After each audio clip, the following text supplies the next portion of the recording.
Juan Ibáñez, es un placer estar con una persona con un bagaje político tan amplio, desde los tiempos de la democracia hasta que dejó la política, pero no dejó la actividad, el contacto con la Correcto. sociedad isleña, tanto en Y con la política. tertulias como en la Asociación de Lucha contra el Cáncer. O sea que usted es culillo de mal asiento, como se dice, ¿no? Efectivamente, efectivamente. Es que uno es un inquieto y la política la verdad es que nunca se deja. La política la, la tiene uno ya metida al gusanillo de la política y como bien dice, las tertulias radiofónicas, el programa que tengo de televisión también, conversaciones con y después la otra actividad, que es una actividad totalmente social, el ser presidente de la Asociación contra el Cáncer, pues también, quiera que no, se hace política ahí también. Política social, pero se hace política. Pero lo tiene perfectamente cogido el pulso a la ciudad, tal y como está ahora, tal Creo y que como ha sí. estado. Y además podría contar mucho de cómo ha ido evolucionando.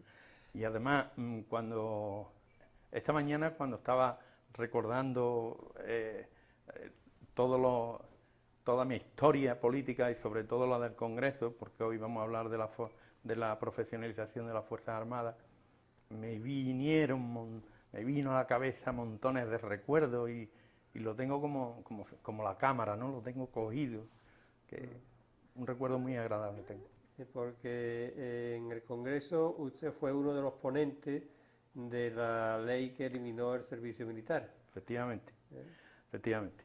Voy a hablar un poquito de esto. Sí, Tiene unos antecedentes. El Congreso, la Constitución del Congreso se hizo el 27 de marzo de 1996. Y después el acto de investidura del presidente Aznar fueron los días 3 y 4 de mayo, viernes y sábado. Viernes y sábado. Y ahí en el acto de investidura de Aznar ya dio a conocer que una de sus preferencias era la profesionalización de las Fuerzas Armadas, precisamente porque era un mandato electoral. Se llevaba en el programa el hacer la profesionalización de las Fuerzas Armadas. ¿Y qué proceso siguió aquello? Bueno, pues una vez investido Aznar, se hizo una comisión mixta, que ha sido única, con objeto de que esta ley tuviera el consenso máximo de la Cámara, como así ocurrió después. Se hizo una comisión mixta Congreso-Senado que duró aproximadamente 3 años. Duró 96, 97 y 98. A final de 98 se aprobó lo que se había dictaminado, que eran las bandas que debían de tener, o sea, entre 100 y 130.000 soldados y marineros, y luego unos 40.000 cuadros de mando. Entonces eso se aprobó tanto en el Congreso como el Senado por unanimidad, y luego ya se creó la otra ponencia, que era la ponencia de la ley de la función militar, en donde se le daba ya cabida y se reglamentaba todo el tema de la profesionalización de las Fuerzas Armadas. Y efectivamente ahí fui ponente. Los ponentes que traigo aquí el acta de la sesión, por si no me acuerdo, para recordarlo, pero vamos, creo recordar que por parte del Grupo Popular era el presidente que era Alonso, después estaba Arsenio Fernández de Mesa, que era de Ferrol, estaba Cárceles Nieto, que era de Cartagena, y estaba Ibáñez Haro, que era de Cádiz. O sea, eran los 3 departamentos marítimos. Curiosamente, éramos representantes de zonas militares de la Armada. No había nadie de ejército en aquello. Y después, por parte del PSOE, era Morales Milana, que era de Menorquín, y después estaba San Juan, que era un malagueño que había sido capitán jurídico de la Armada, por el PSOE. Y después estaban, por el grupo mixto, una señora que se llamaba Rivadulla, que procedía de Izquierda Unida. Por Izquierda Unida estaba Willy Meyer. Por el PNV estaba Ana Sagasti. Y por el partido, por IU, estaba, no, por IU no, por CIU, estaba este hombre Campuzano. no el del piano, sino el de... Sí. Entonces, allí estuvimos reunidos por sesiones y sesiones y más sesiones. Y nos reuníamos en una sala que se llamaba Presidente Lázaro Dou. Como la que hay aquí. Lázaro Dou. Precisamente yo fui, la mayoría de los que había allí no sabía de Lázaro Dou, lo cual quiere decir que la Constitución de 1812 es poco conocida. Ahora se ha realzado mucho, esperemos que con todo lo que se ha hecho esto se enteren en muchos sitios, pero la verdad es que la mayoría de los parlamentarios que había allí no sabían quién era Lázaro Dou. A mí me cupo el honor de explicarle quién era Lázaro Dou, ¿no? Bueno, estuvimos allí reunidos bastante tiempo, hasta que logramos, me he traído aquí el acta de una de las sesiones, en donde se recogían pues montones y montones de artículos y de enmiendas que nos hinchamos de estudiar. Y lo que estudiamos principalmente, Meyer Pleite apareció bien poco. Ana Sagastio Laveaga ni apareció. Contaba con... y se me olvidaba uno muy importante que sí participó activamente, que era Luis Mardones Sevilla, que era de la Coalición Canaria. Bueno, y esto dio origen a la ley 17/99, que ahora se ha modificado recientemente, y en esa ley se recogían precisamente toda la normativa que iba a tener la profesionalización del ejército. ¿Por qué se decide profesionalizar el ejército? ¿Ya había quedado caduco? ¿Era muy caro? Esa es la pregunta. ¿Por qué? Primero era un mandato electoral. ¿Y por qué es un mandato electoral? ¿Por qué lo pone un partido en su programa? Porque la sociedad lo está demandando. Está claramente, y no sé si te acordarás, que aquí continuamente había insumisos, objetores de conciencia. Entre los fueras de cupo, los insumisos y los objetores de conciencia era un núcleo importante que desabastecía el servicio militar obligatorio. O sea, si había previsto 50.000, al final se quedaban en 30.000. O sea, que había una demanda social fuerte de eliminar las Fuerzas Armadas. De eliminar el servicio militar obligatorio. Después otra cosa que estaba ocurriendo, la mayoría, estábamos ya en la OTAN. La mayoría de los países europeos, recuerdo ahora mismo Italia, Holanda, Bélgica, Francia y Alemania, dos de ellos estaban en el periodo que nosotros íbamos a entrar y los otros estaban ya prácticamente profesionalizados. Después, la guerra ya no se concebía, o la posibilidad de una guerra no se concibe a base de batallones, de gente, venga, hay gente por delante, como las películas que vemos de los americanos y cosas de esas. Venga, gente por delante. No, era una guerra ya más tecnológica, hacía falta una formación profesional importante.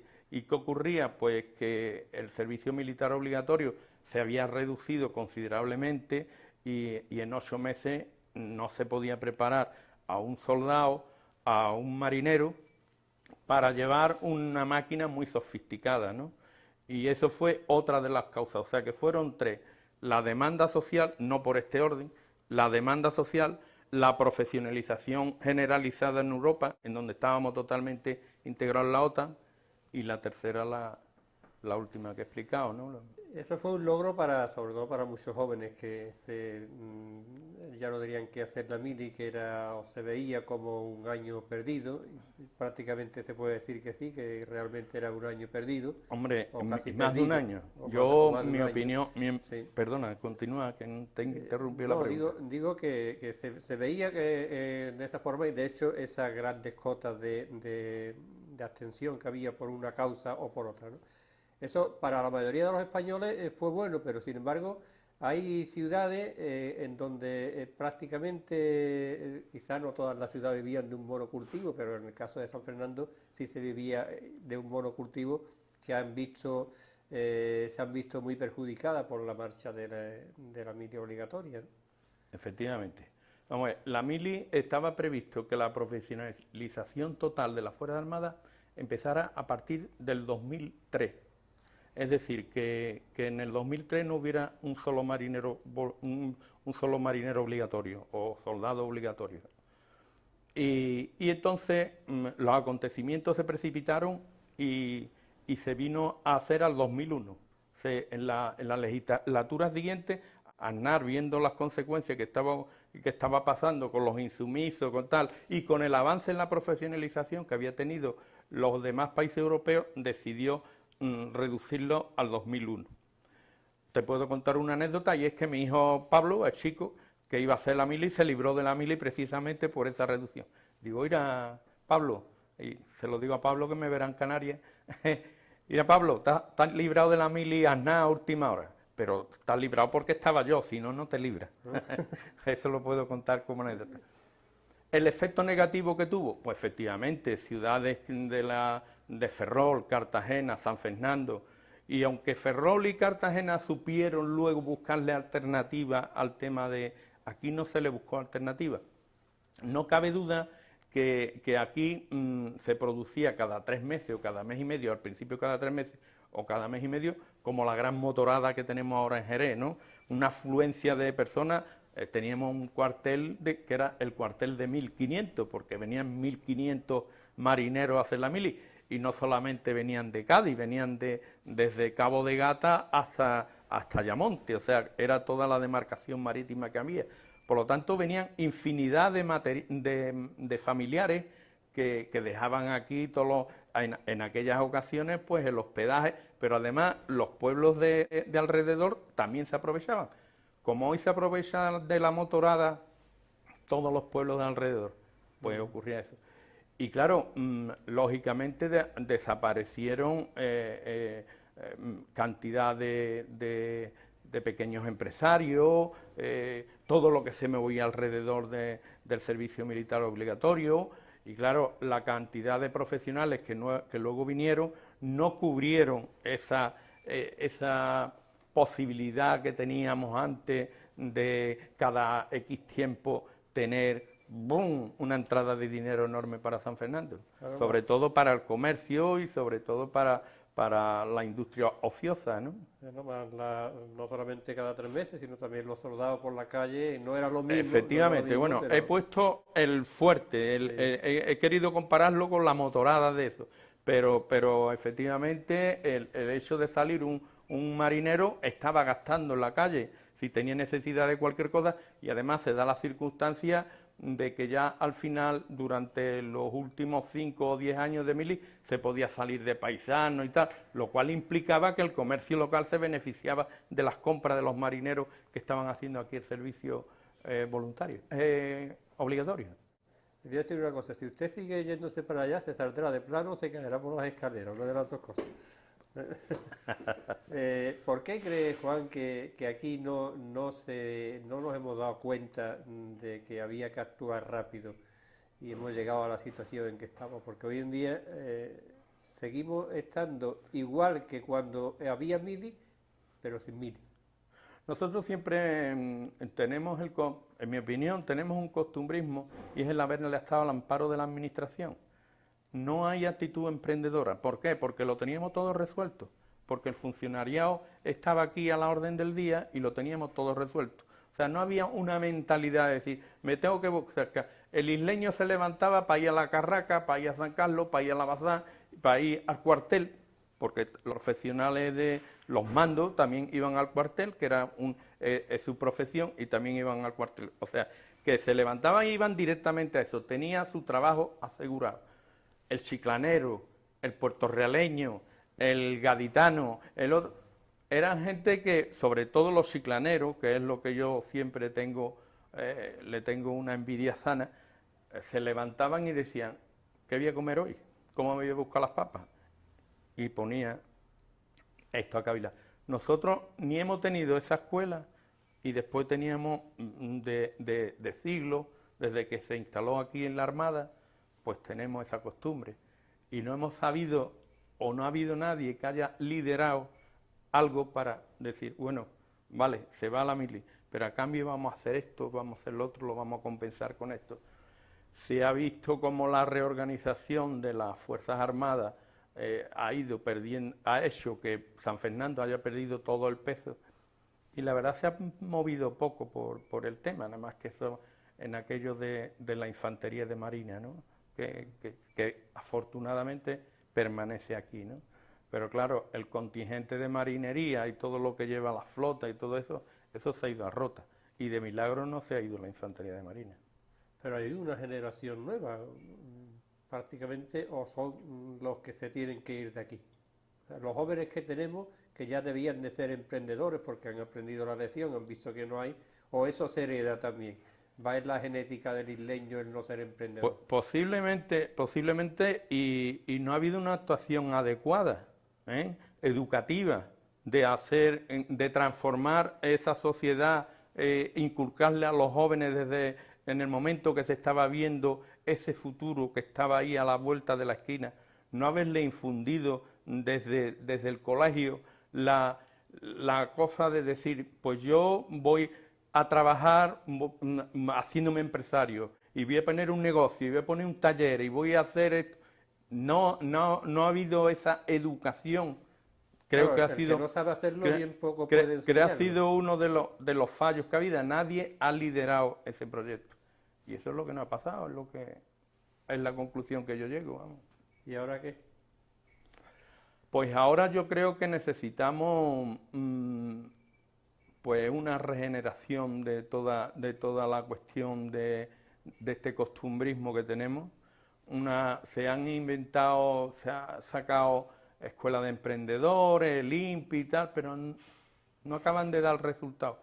Hemos estado muy acomodados a que nos hayan puesto las cosas por delante. Ahora, si tú quieres, amén, en otra cosa que no quiero entrar, que las pocas facilidades que se le dan por parte de nuestra administración local, ¿no? Porque el tema de licencias de apertura, cambio de titularidad, etcétera, etcétera, bueno, pues eso lleva consigo un montón de movimiento y un mareo que yo creo que hay que dar muchas facilidades con objeto de que esos pequeños emprendedores puedan llegar a feliz resultado sin tener la cortapisa que está teniendo en la actualidad.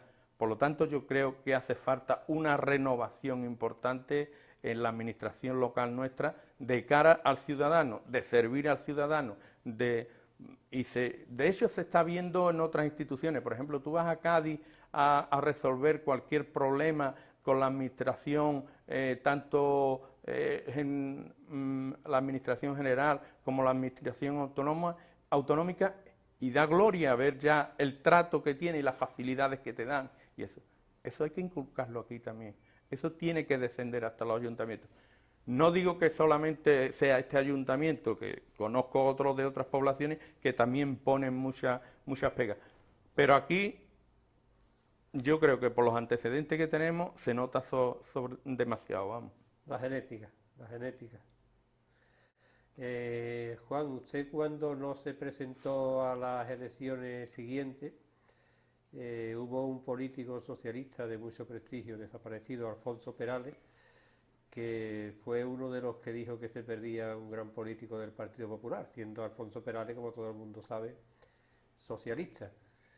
Se perdió un buen político, fue prácticamente el final de su carrera política voluntaria, ¿no? Se podía haber hecho mucho más en Madrid.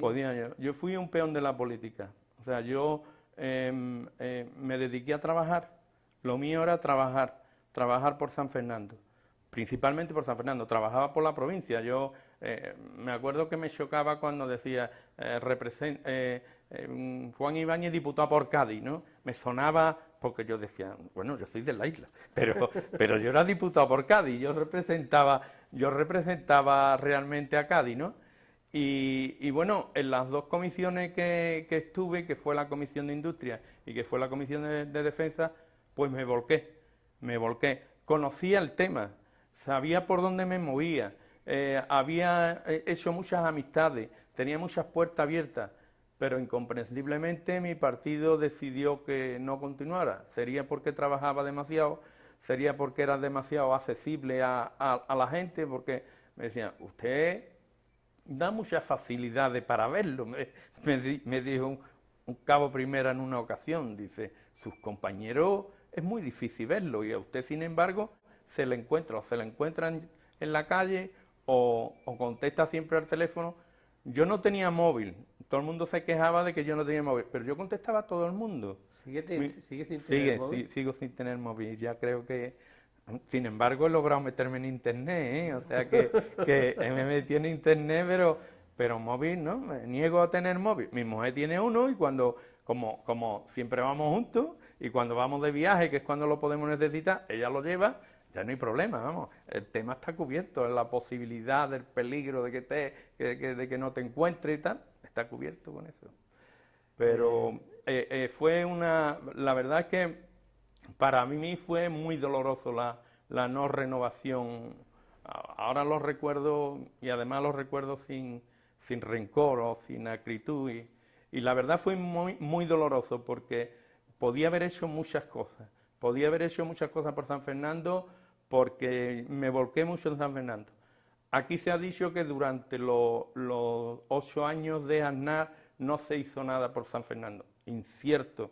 Quizás yo sea un poco culpable de no haber transmitido las cosas que hacía, porque hice muchísimas cosas.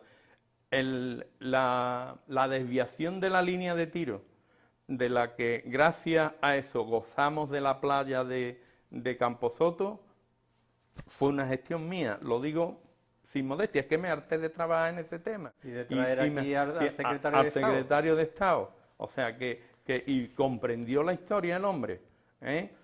Recuerdo con cierto disgusto cuando se iba a hacer la galería de tiro subterráneo en el CIR 16 con objeto de ampliar la playa y quitar la galería de tiro que había en la playa. Y se montó una plataforma contra la galería de tiro subterráneo porque decía que hipotecaba los terrenos del CIR y que nunca pasarían a la ciudad.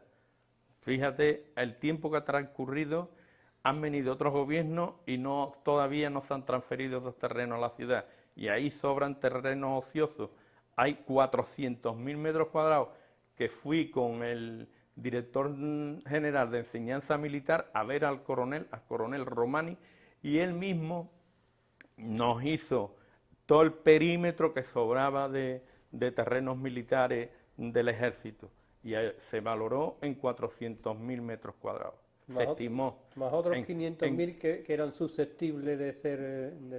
Y en la galería de tiro subterráneo estaba previsto para lo que quedara de tropa allí, o sea, que se mataba 2 pájaros de un tiro, se quitaba de la playa, con lo cual la playa podía haber continuado 1 kilómetro más y no que se gastó luego el dinero en hacer una galería en superficie, que es la que está actualmente, que esa podría ser perfectamente hasta el límite del parque natural, donde está ya el gran humedal que hay a continuación, se podía haber ampliado la playa hasta, ¿cómo se llamaba? Me parece, no me acuerdo, la Casa de Mateo, no sé, tenía una denominación. Y eso se podía haber ampliado. Eso fue una de las cosas que se hizo, eliminar la línea de tiro. La línea de tiro se eliminó y se benefició Santipetri. El poblado de Santipetri estaba también dentro de la línea de tiro. Otra cosa que fue una gestión mía, aunque luego Antonio Moreno como alcalde se la llevó, fue la regeneración de la playa de Camposoto, la aportación de arena que se hizo en el año 98. Eso, el director general, que se apellidaba Castán, que era además comandante jurídico de la Armada, que estaba casado con una de Barbate, se me harté de verlo una y otra vez, hasta que vinieron a echar arena aquí. Luego el mérito se lo llevó Antonio Moreno, no me importa, pero se hicieron cosas para San Fernando y se hicieron en tiempo de Aznar. Otra cosa fue la desafectación del polígono de Fábrica. La desafectación, no el traslado. Se hizo el traslado, pero además se desafectó, es decir, que la Marina dijo, ese terreno no me interesa. Ese terreno se desafecta y pasó a la gerencia de infraestructura del Ministerio de Defensa, que era lo que tú le llamas la inmobiliaria de defensa. Lo que tú le llamas la inmobiliaria de defensa. Pues pasó allí, y te estoy hablando del año 1999. Estamos en el 2011 y todavía la cosa está como está. O sea que hice muchísimas gestiones que la podía haber continuado en los siguientes 4 años, pero el partido, por decisiones políticas, pues decidió que yo no continuara, con gran pesar mío, porque ¿por qué negarlo? Bueno, pues lo que queda por desaspectar en Camposoto será, lo pondremos en el debe, lo pondré yo para no comprometerlo usted en el debe del Partido Andalucista, que fue el que siempre ha enarbolado la bandera de la desafectación, pero que no nos ha dado ni un solo metro cuadrado. Don Juan Ibáñez, muchísimas gracias por estar con nosotros, ha sido un placer. El placer ha sido mío, muchísimas gracias a ustedes por esta oportunidad que he tenido de rememorar, y además felizmente, porque lo recuerdo, fue un tiempo enriquecedor para mí. El día que se constituyó el Congreso de los Diputados, aquel 27 de marzo de 1996, yo me encontraba allí mirando, yo estaba en la grada, pero en la grada también había ministros del anterior gobierno, ¿eh? O sea, estaba por allí Barrio Nuevo y estaba por allí Solve, en esa zona. Y yo miraba y decía, hay que ver dónde estoy, y soy de la isla, pues aquí estoy. Pues que siga usted tan activo como siempre. Muchas gracias. A usted.